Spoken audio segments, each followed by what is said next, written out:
कहानी की शुरुआत एक छोटे से गांव रामपुर से होती है। रामपुर गांव की सीमा से सटा हुआ एक घना जंगल था, जिसे लोग खूनी जंगल के नाम से जानते थे।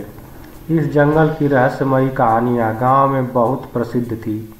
कहा जाता था कि जो भी इस जंगल में रात के समय गया वो कभी वापस नहीं लौटा। लोग मानते थे कि वहाँ कुछ अज्ञात शक्तियाँ हैं जिनसे हर कोई डरता था। कुछ लोगों का कहना था कि रात होते ही जंगल में अजीबोगरीब आवाज़ें आती हैं, जो कि भी भयभीत करने के लिए काफ़ी था। एक दिन गांव के दो युवा रवि और सूरज ने ठान लिया कि वे इस जंगल के रहस्य का पता लगाएंगे। दोनों को इस जंगल की कहानियों पर यकीन नहीं था और वे इसे एक अंधविश्वास समझते थे। उनका मानना था कि ये सब बातें लोगों को डराने के लिए गढ़ी गई हैं। दोनों ने अपने दोस्तों से कहा कि वे आज रात खूनी जंगल का दौरा करेंगे।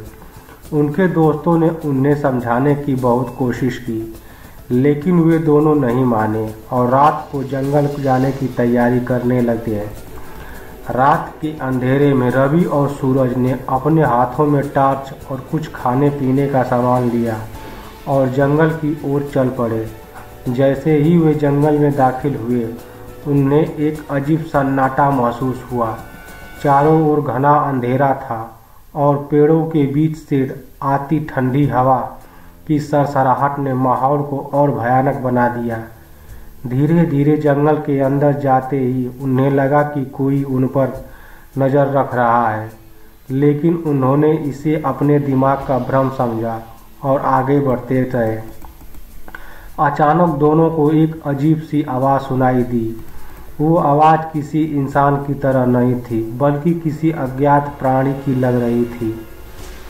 रवि ने सूरज से पूछा, तुमने भी वो आवाज़ सुनी? सूरज ने सिर हिलाया और घबराहट उसके चेहरे पर साफ दिखाई देने लगी। दोनों ने अपनी चाल तेजी कर दी और जंगल के और भीतर जाने लगे। थोड़ी देर बाद उन्हें एक पुरानी टूटी फूटी झोपड़ी नजर आई। दोनों ने तय किया कि वे इस झोपड़ी को देखेंगे, शायद वहां उन्हें कुछ सुराग मिल जाए। जैसे ही वे झोपड़ी के करीब पहुंचे, वहां एक दृश्य और भयानक हो गया। झोपड़ी के चारों ओर अजीब प्रतीक बने हुए थे, जो किसी गहरे रहस्य की ओर इशारा कर रहे थे। अंदर से एक तेज बदबू आ रही थी। उन्होंने हिम्मत करके झोपड़ी के अंदर झांका तो देखा कि वहां कुछ मानव खोपड़ियां और हड्डियां पड़ी हुई थीं। ये दृश्य देखकर दोनों के रोंगटे खड़े हो गए और उनकी सांसें तेज हो गईं। अब उन्हें यकीन होने लगा कि यह जंगल सच में रहस्यमयी और खतरनाक है।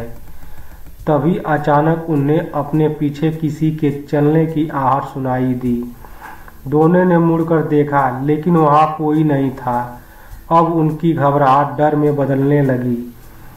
वे जल्दी से वापस लौटने का फैसला करने लगे, लेकिन जैसे ही उन्होंने पीछे मुड़कर चलना शुरू किया, उन्हें लगा कि चारों ओर से कुछ साए उनकी ओर बढ़ रहे हैं। उन सायों में से कुछ इंसानों की आकृति में थे, लेकिन उनकी आंखें एक अजीब चमक से भरी थी। रवि और सूरज ने दौड़ना शुरू किया, लेकिन जैसे जैसे वे भागते गए, वो साए और उनके करीब आते गए। थोड़ी ही देर में वे अपने गांव को जंगल के एक ऐसे हिस्से में जा पा चुके थे जहां से बाहर निकलने का कोई रास्ता दिखाई नहीं दे रहा था। अब उनकी चीखें जंगल की गूंज में बदलने लगी।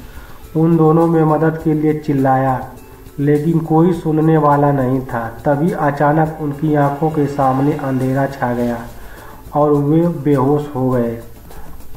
अगले वाले उनकी तलाश में जंगल गए। बहुत ढूंढने के बाद रवि और सूरज का कोई पता नहीं चला। बस उनकी कुछ चीज़ें और फटी हुई टी शर्टें मिली। लोग समझ गए कि खूनी जंगल ने एक बार फिर अपने शिकार को अपनी गिरफ्त में ले लिया। गांव में उनकी ये घटना एक नई कहानी बन गई और लोगों में उस जंगल का खौफ और बढ़ गया। लोग अब और भी अधिक डरने लगे और कोई भी उस जंगल के करीब जाने की हिम्मत नहीं करता। इस तरह खूनी जंगल का रहस्य कभी सुलझ नहीं सका और वहां जाने वाले लोग हमेशा के लिए गायब हो जाते रहे।